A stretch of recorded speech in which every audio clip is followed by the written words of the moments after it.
Dr. Dunn. Thank you so much for being here. Thanks for inviting me, Shilpa. I really appreciate it. I look forward to a conversation with you and your audience. Wonderful. I became aware of you at I believe it was the Energy Summit. It was called the Energy Summit?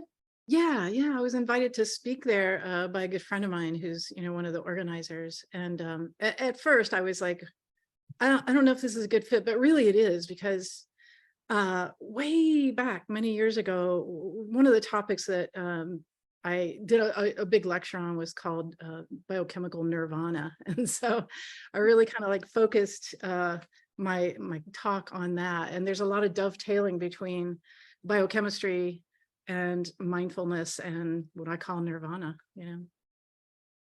Yes, and somebody did mention that even at that summit about the chemicals that are produced based on meditation. If you do it a certain number of minutes over a certain course of time, that your body starts sending chemicals to your brain. Yeah, that's true. I think though it's difficult for some people. Some people really struggle with the ability to even sit down to meditate. And there's a certain genetic variant that keeps adrenaline in our system, and it causes these people to really have a hard time. They're usually ADD, or they're just stressed. Their body's in a state of stress all the time. So it's particularly difficult for that kind of person to really settle down and get into a meditative state. I laugh because they're always checking their watch, and they're thinking about their laundry they could be doing, or they got to run some errands and they got to do that. So their brains are doing this, but it's biochemical. And so it takes them a whole lot more, a lot more focus and a lot more attention to meditating to get there, to really kind of get into a relaxed state, to get those neurochemicals balanced. So they struggle a little bit more. And other people who are struggling with even getting, dopamine and serotonin going into their brains can also have difficulty because they're so mired in their thoughts of maybe past trauma or depression or whatever they're feeling at the moment.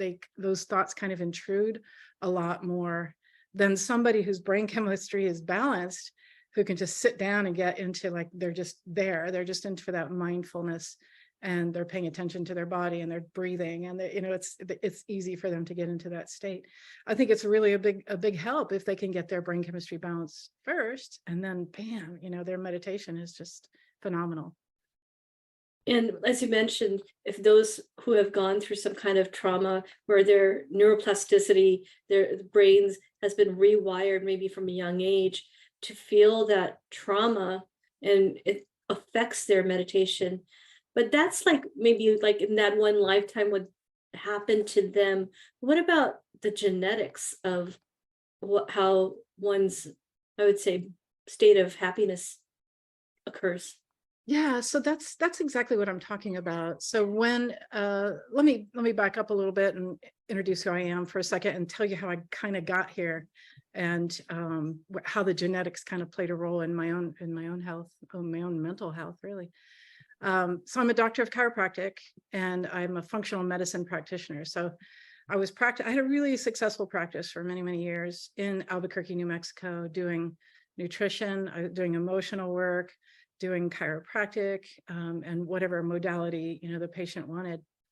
And, was very successful with that. But there were some things that were bothering me. One of them was my own health, my own mental health. I struggled every day with trying to be happy, just trying to get my mood up. And, as we've talked about, I had a pretty severe childhood of trauma and various things that happened to me that I thought that was the reason why I was depressed. It's easy for us to say, oh, I'm depressed because, I had, some abuse as a child or whatever. And so I thought that's why. I thought that's why I was depressed. And as you know, having people come up to you and say, just think happy, just be positive, just meditate, it's annoying, because if we hadn't thought of that, as if we hadn't thought about that, but we can't maintain that, we can do it for a few minutes and think positive thoughts and do affirmations, but it doesn't stick. And so I struggled, I would come home at night and nobody really knew that I was depressed. It was something I just put on a happy face and got through my day and raised my child. I was a single mother, but underneath, it was like this shame, why can't I just be happy? I mean, a lot of people have bad things happen to them. A lot of people have bad childhoods or trauma or whatever. Why can't I just be happy? What's the matter with me? So there's this guilt, this shame, and a lot of people, I think, struggle with this and they hide it. And I was one of those. And the other thing I was dealing with was chronic fatigue syndrome. And so that didn't help either. I'd always have to like do caffeine or something to get through the day and get my energy up.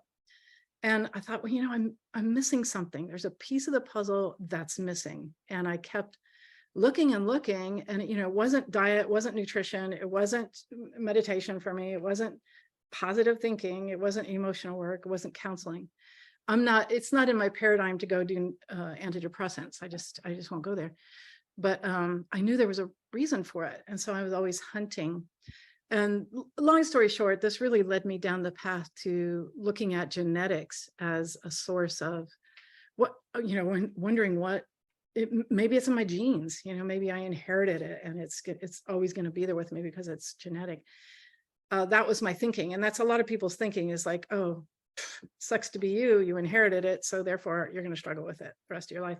But it's not true. The more we know, the more that we have done research into epigenetics and understanding how we can affect the physiology of our bodies, the more that we understand that we can modify those risk factors. And so when I got my genes tested, I did it through 23andMe, and I put it through a sort of template. And I started looking at just a few of the genes that I had. And one of them was that vitamin D receptor. And it turns out that I have what's called a homozygous variant there, which means that, if you get one gene from mom, one gene from dad, and both of those genes are a variation from the normal code for the vitamin D receptor, then you're homozygous for a variant there, which reduces your ability to absorb vitamin D by about 70%. And so, in natural medicine, we think of vitamin D as more like involved in bone health, and that's about it. We know it's the sunshine vitamin, but the more I looked into it, the more I realized it's critical for activating other genes that are involved in making neurotransmitters. So no wonder, I couldn't make dopamine. I can't make serotonin correctly because of my genes. And it has a lot to do with your immune system, how you activate your T cells to fight infections. And so I was like, wow, okay, it was starting to make some sense to me. And so as a kinesiologist, I started to play around with, I wonder how we can modify that receptor so that it works, so that it accepts vitamin D. And I found the answer. And it changed my life, because I started taking the cofactors that help that receptor work better, the nutrients, specific nutrients for it. And then my body could absorb vitamin D, and bam, my brain chemistry changed. And I became happy for the first time in my life at age 55. Yeah. And What did you start taking that helped? the cofactors for the vitamin D receptor, which are vitamin K2 and A, but I caution you, don't run out because you're depressed. Don't run out and get vitamin K2 and A and D, because you have to know what you're doing downstream. You're going to start up certain pathways. And this is the key to understanding that you have to look at all the genetic variants together, because once you do that, once you start up your vitamin D receptor and get your brain chemistry going, you better make sure that you can break it down. Otherwise, you're going to send yourself into anxiety or irritation or agitation, because you need to be able to make sure that you don't have a genetic variant in your ability to break down those neurotransmitters.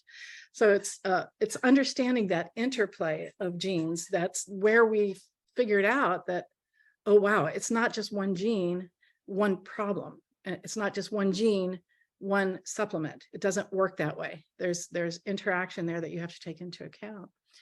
And so when our team in Albuquerque, New Mexico started playing around with this, and we found a way to design nutritional programs around genetics and turn on not only brain chemistry, but turn on energy production, histamine breakdown, detoxification, nitric oxide production and breakdown of cardiovascular system stuff, and methylation, and the immune system. So everything started to work correctly when we looked at people's health through this genetic lens. And so one of them, again, I'm pretty passionate about the brain chemistry part of it because I struggled for so long.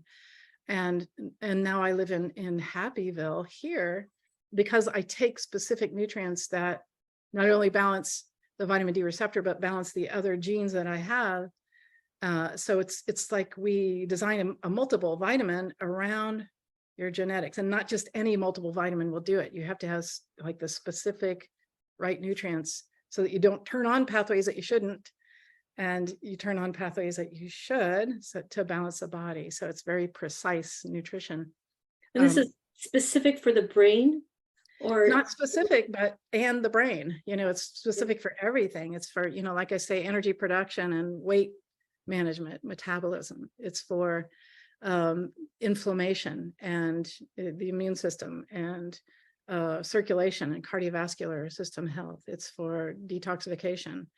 It's for allergies and histamine responses, leaky gut. All of those things really respond to looking at the problems through the genetic lens, which had never really been done before. And so when we address things in that way, it really gets to the root cause of those things. And as a functional medicine practitioner for years, I was practicing what I call whack-a-mole medicine. Like this person would have a virus and have to go after that. This person has leaky gut, we got to go after that. This one has allergies, we got to go after that.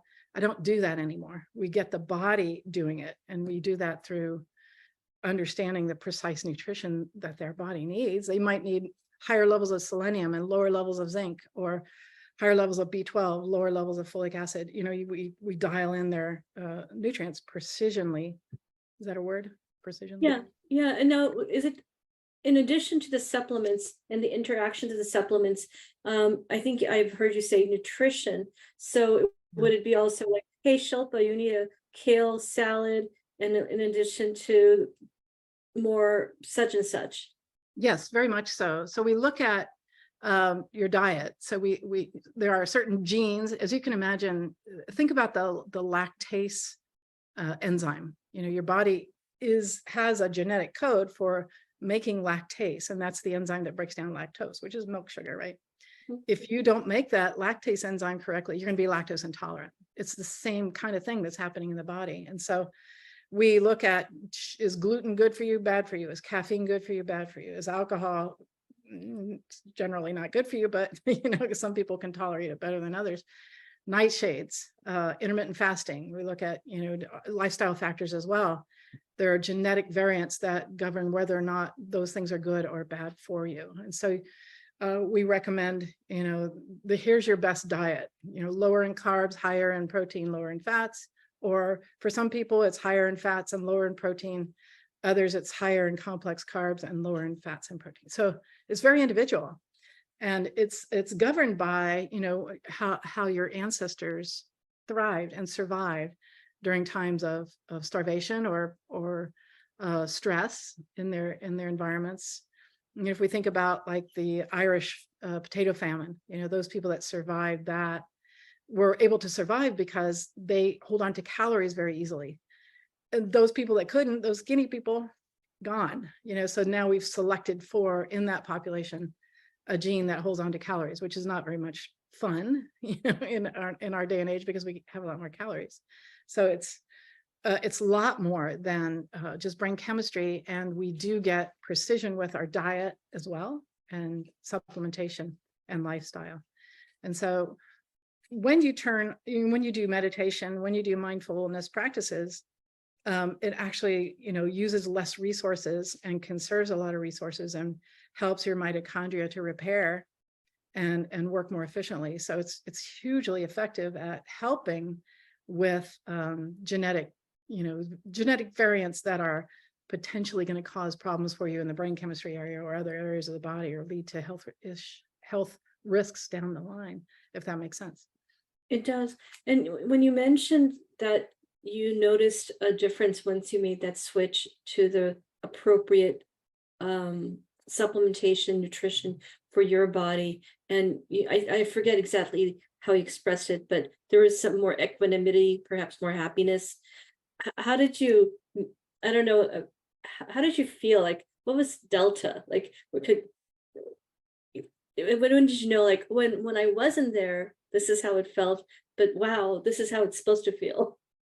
Yeah, that's a really good question, because when we're in that state and we're used to being in that state, we don't know that that's not normal.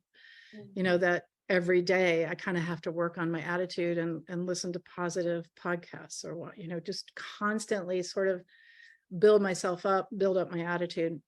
And like we talked about briefly, there were times when it just was overwhelming, especially right around my period. It was like, whoa, my hormones are out of control and my brain chemistry is off and things are just, blown up out of proportion.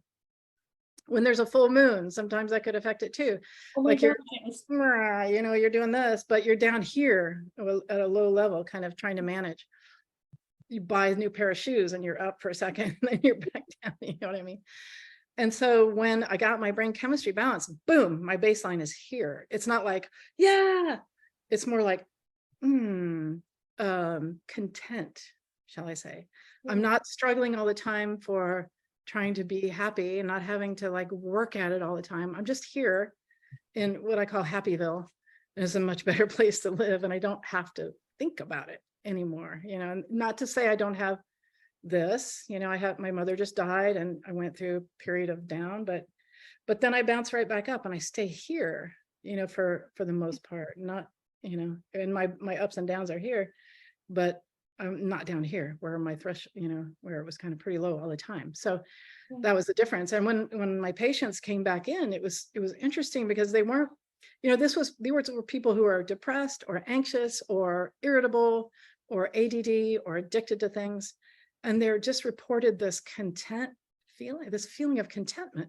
And that feeling when you meditate, right? You're like, oh, everything is fine. Everything's good in the world and everything's at peace and I'm okay. And that's my baseline now. And does it also help you with better sleep? Oh, absolutely. Yeah. Yeah. Because our neurotransmitters, our serotonin is made into melatonin. So if you can't make serotonin, you're not going to make melatonin. So it's definitely going to affect your sleep as well. So understanding the pathway, tryptophan is made into 5-HTP, that's made into serotonin, that's broken down into melatonin. So all of those require enzymes that are genetically determined. So if you've got genetic variants anywhere along the way, you're going to find a backup or a difficulty in a particular area. So it's fascinating when we look at the physiology through that lens of biochemistry governed by genetics. And once we can correct those and get like that specific nutrient, the body corrects itself. And it's kind of beautiful. So as a vegetarian who had an Indian diet, and my ancestors had an Indian diet, and now like it's sort of all over the place with my American husband, but I but I eat healthy. And so that report from the genetics report would speak to also addressing or fine-tuning the nutrition. Yes, it would. And, there are different reasons why people become vegetarian. And if if it's been like generation after generation, often you lose the ability to even make hydrochloric acid to digest meat, or make proteases correctly. And making sure that you get proper combinations of things to get your amino acids, to a whole level is critical, because those are precursors to neurotransmitters. So, the tryptophan, tyrosine, those are two that are specifically tied to making serotonin and dopamine.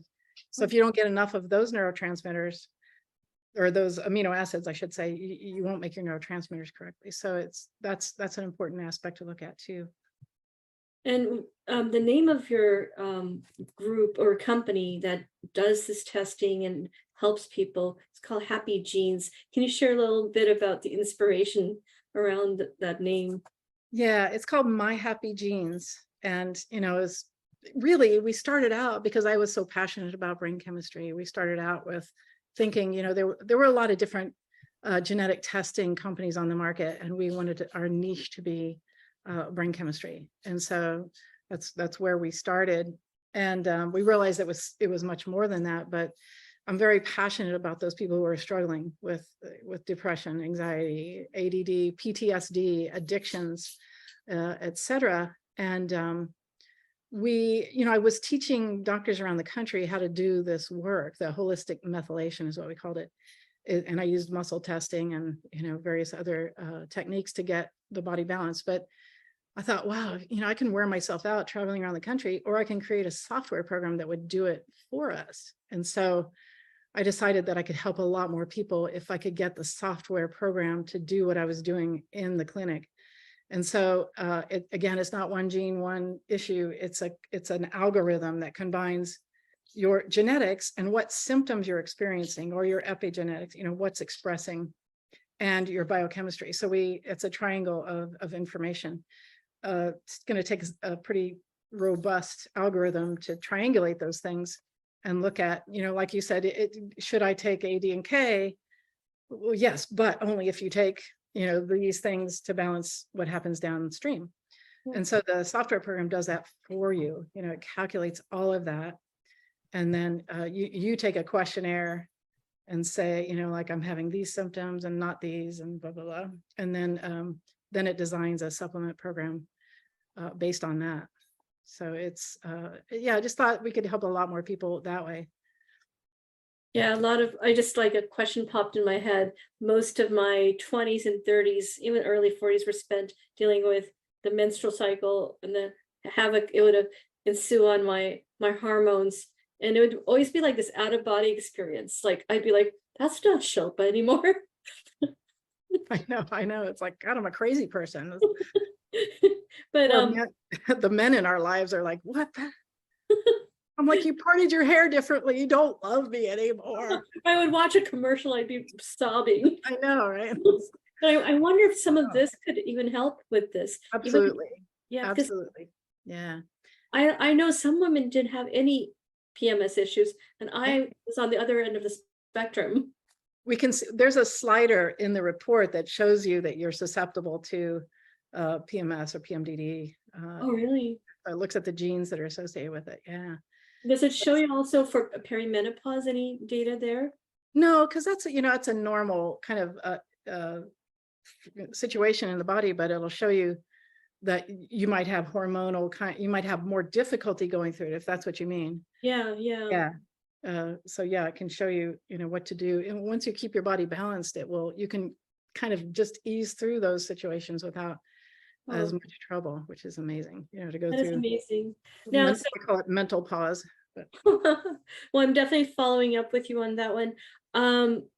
So one of the questions I have, and we've discussed this, is my husband deals with chronic migraines. And that was the catalyst for why I was so excited first, after I listened to you at the summit, that if I could only learn just enough and get him to get tested. So perhaps you could speak to, have you dealt with patients with migraines? Yeah, very much so. And in we have 5 reports that we get from that one DNA file. And the second report is on diet and lifestyle, but the third one is called MyHappyGenes. And it looks at what genes have you inherited that make you susceptible for cardiovascular disease, for autoimmune diseases, for COVID, for infections, et cetera. And one of the categories is migraine. There are definite genes associated with susceptibility to migraine. I had that too. That was a lot of fun. So I have a great heart for those people that deal with migraines. They're just awful. But I haven't had one in many, many years. As long as I keep my body chemistry balanced and my brain chemistry balanced, I'm not affected by it. Interestingly enough, my husband, just because of his personality, like, he likes to be outdoors, but he goes for a beach walk almost every moment, every chance he can get. And I think part of it is dealing with also the vitamin D. Yeah, that can really help for sure. That's a better way to get it, through the sunshine. Through the sunshine. Yeah. Also, can you share a little bit about overall, have you had people challenge saying, well, happiness is a state of mind, which is, I've heard, or happiness only occurs from, and then fill in the blank. From inside. Yeah, you know, I try to have compassion and understand their perspective, because there are some people that have never experienced what you and I have talked about. You know, they've never experienced that deep down depression that you can't talk yourself out of. They don't understand unless you've really experienced it. I think it's hard to have compassion for it, because I've been with partners who were like that, like, come on, just pull yourself out, pull yourself up, man. It's like, you know, just get out of it. If I could, I would have. I'm not dwelling in this. I'm not wallowing in it and enjoying it. This is not fun for me, you know? Yeah. So I think it's a matter of them understanding there are definite genetic variants that can cause it. And that's, you know, where compassion can come in. And sometimes they need to be shown the science, and the science is very much there. And then they go, oh, wow, I'm sorry. I didn't understand, you know, this is a real condition, just like having a medical condition would be, or having, you know, MS or Alzheimer's or whatever. They have more compassion for that kind of thing than they do a mental health kind of imbalance.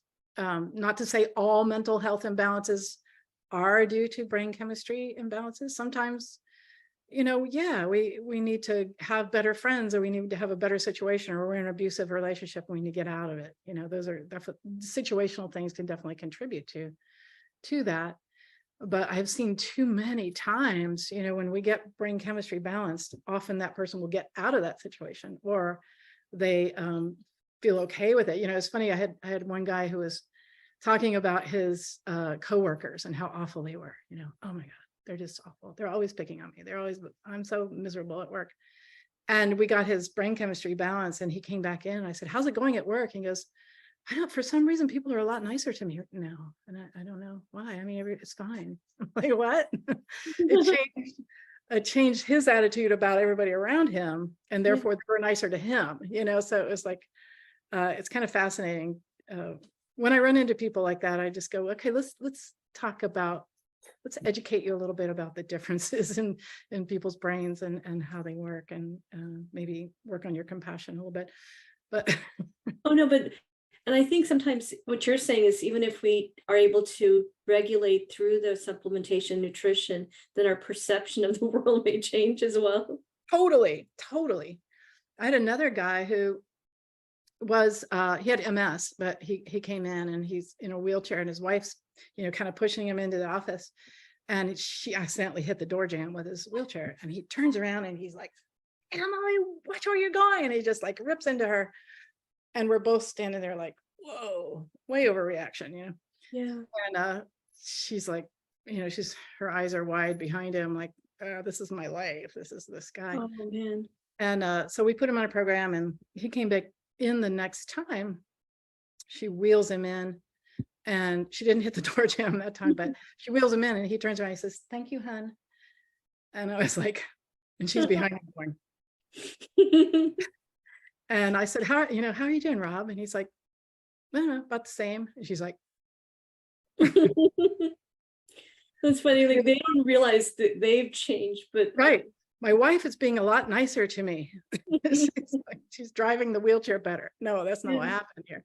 It was his attitude about the world that changed. Therefore, the world changed. And so it's you know, and different points, as I mentioned, like when it comes to hormonal stuff, I've regulated through intense workouts, extremely clean eating, and a whole host of things. But sometimes being that vigilant on everything is exhausting. Exhausting. I know. I was there too, Shilpa. It's and you think I'm doing all the right things. What is the matter with me? You know, why Well, if one slipped and the other slipped, next thing you know, it's like, so yeah, it's good to know. I'm excited. Now, did I already ask you the question about what my husband's concern was about privacy? Maybe you could speak to that. Yeah. Thanks for bringing that up, because I am very passionate about that, because you know, some other companies do not respect privacy, and they sell your data, your DNA information. And so when we first started the company, we were using them, and then, you know, we had several people say, and I was realizing too, that I don't really want to be a part of that. And so we started using a private lab, and we started using a system where when you do your DNA test, you know, you order your DNA kit, it comes to you, and then do the swab. It's an easy little swab, and stick it in an envelope. It goes back to the lab with nothing but a barcode. That lab has no information on you whatsoever, just the barcode. And so the barcode comes back and it's attached to your account in our system. Now, in our system, you can put any email you want, any name you want. You don't have to, no personal data. We don't want to know. We don't want to be hacked, number one. And, we just don't want to have any sense that there's not privacy in the whole system. So they also get rid of your sample after 90 days. So there's no tracking of your information that way. They don't know who you are. And there's no tracking. I can't see your data. I can't get in and look at your data. Only you can, through your email and your password, can get into your account. And if I'm your practitioner, I can look at your data, but you've given me permission to do that. Mhm. So we try to protect your privacy all the way through, because I think it's a big concern going forward. We don't know, what they're doing with that data. Will they discriminate against you in the future because you have a specific genetic variant, or will they track? I don't know. I don't even want to speculate. I'm not kind of a paranoid person, but I am concerned that nefarious things could happen because of that. So I just don't want to contribute to it. So if someone like myself or my husband were working with you, we would get the swab, the barcode would be matched to our appropriate ID via email, and then we would speak with you or someone in your organization. Well, when you get your results back, it's instantly put into your account. So you get your mood and personality report immediately, once it comes back. So you can go in there and look at that. There's a lot of information in there, a lot of links to studies where we found that information on PubMed or SNPpedia. So everything is backed up by a good study showing that, yeah, that gene is associated with bipolar or schizophrenia or depression or whatever it is. And then so it comes back into your account, and it's only connected by that barcode and your email. Mm-hmm. So you log in, you get that. So there are 4 other reports that I mentioned that are available if you work with a practitioner. And the reason we did that was because there might be contraindications. Let's say you're on an antidepressant or you're on other medications that are contraindicated by taking certain supplements. We didn't have, the bandwidth to really put all the medications into our software system. So we really wanted you to be under the care of a physician, a licensed healthcare provider that understands those contraindications for you. And so the other 4 are available through working with one of our practitioners. And we have practitioners all over the country that are trained in how to do this. So we had, at last count, we had about 500 practitioners that I've trained in understanding genetics and methylation, and about 250 of those are signed up as MyHappyGenes practitioners, and more every day. So you just let us know what area are you in, and we'll help you find a practitioner to work with you on the other reports. Yes. And is this usually covered through insurance, or that's a whole nother story? Well, I don't really know.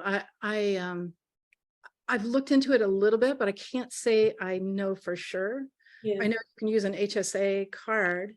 Mm-hmm. You can use your health savings account, to pay for it. Yeah. It does qualify under that.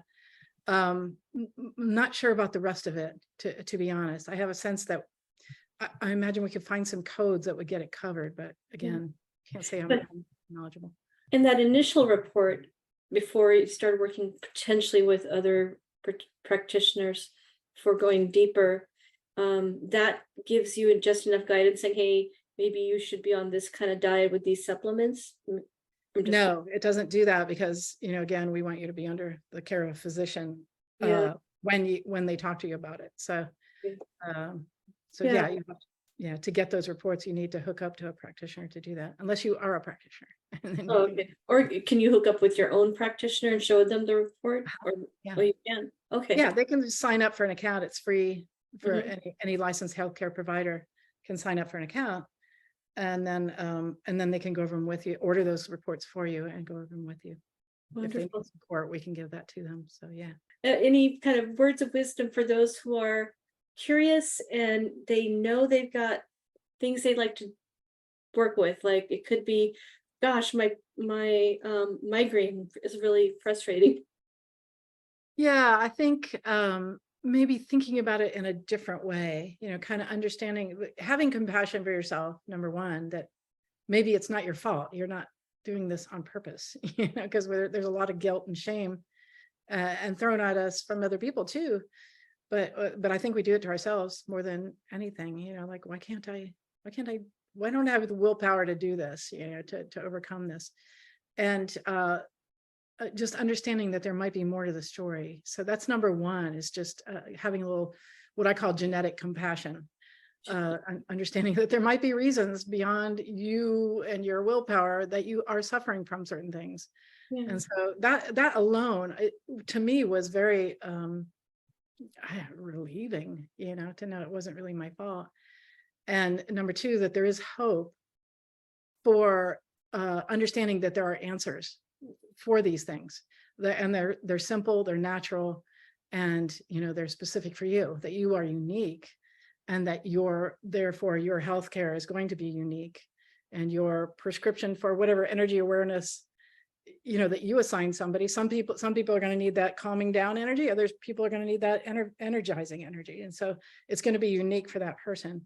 And so understanding that not everybody's the same, that we all are going to need different ways to achieve that biochemical nirvana, or that energy awareness or mindfulness, that there are different paths to it, and yours is different than everybody else's. So just honoring that, I guess.